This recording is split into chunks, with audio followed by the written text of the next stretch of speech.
avaliação não vai ser nada boa. Bom, primeiro que esse fio dele, que conecta a eletricidade, é super curto. Você tem que ficar trocando de tomada. Pronto. E até você pode arrumar uma extensão, vá. Essa conexão aqui do cano, que a gente vai conectando um com o outro aqui, isso solta toda hora. Toda hora. Toda hora. Esse acessório aqui é o único que vem, tá? Não vem mais nada. E ele é péssimo, péssimo. Tem uma borracha embaixo, porque como ele aspira água, ele tem uma borracha embaixo, eu não uso para aspirar água. É uma chatice, agarra tudo.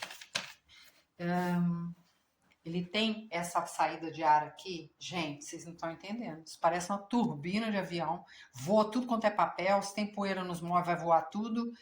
Enfim.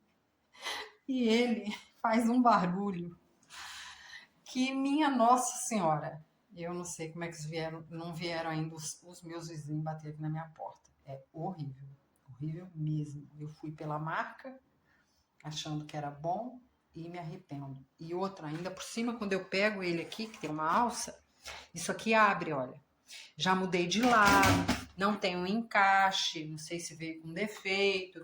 E olha como é que ele fica cheio de pelo, olha. Você aspira no tapete, então a parte de trás que joga ar nele todo, poeira nele. É horrível, horrível mesmo. Tinha que tirar isso de linha, sinceramente.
a mix of emotions.